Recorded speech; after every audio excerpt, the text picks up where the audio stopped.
I was a little surprised to see the literally hundreds of messages from adults to teens that were messaging me, telling me their story and what they experienced. A lot of people won't understand it if they never was affected by it directly or indirectly.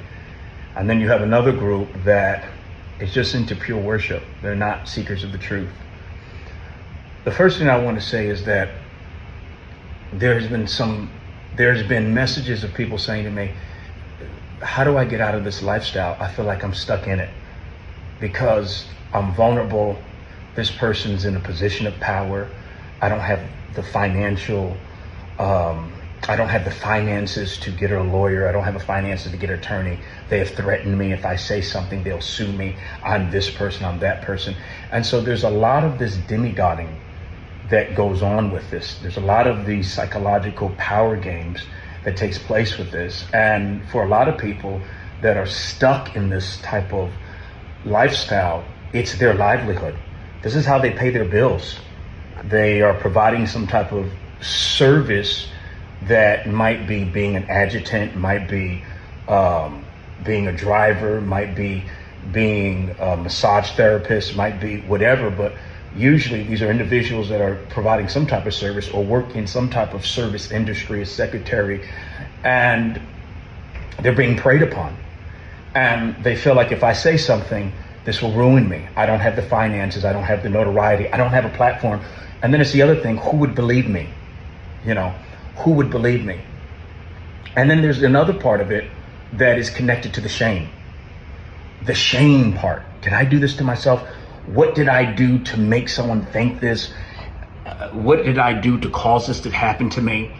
What did I do to lead them on? There's a whole shame part. And the first thing I want to say is that you did nothing wrong.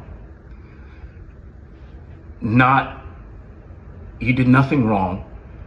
And it's kind of hard a lot for me to say this, but not only did you do nothing wrong, but it has nothing to do with the way you look, the way how you dress.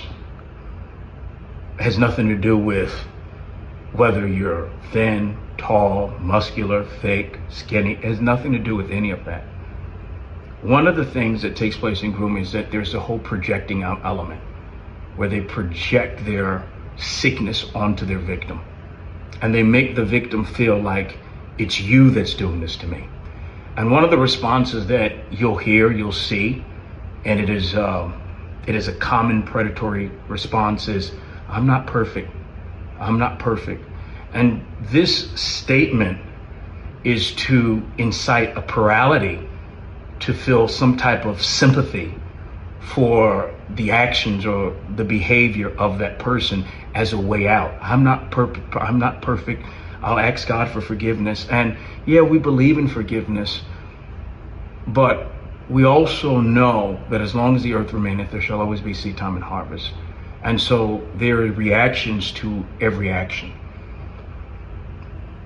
And then you have other people that are oblivious to this, that says, well, why are you just saying this now? Why are you just saying?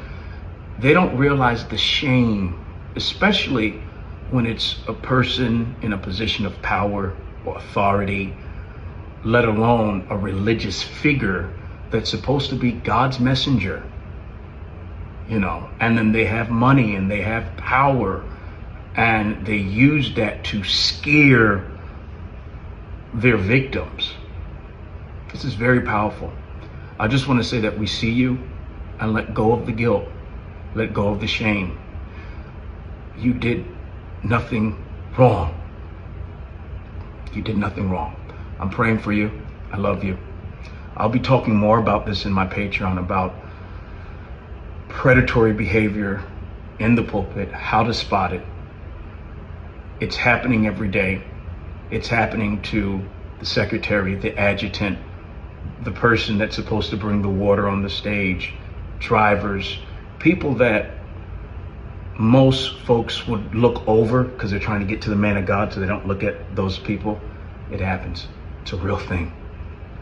And I just want you to know that there's a remnant group of believers that are praying for you, that are sensitive to the Spirit.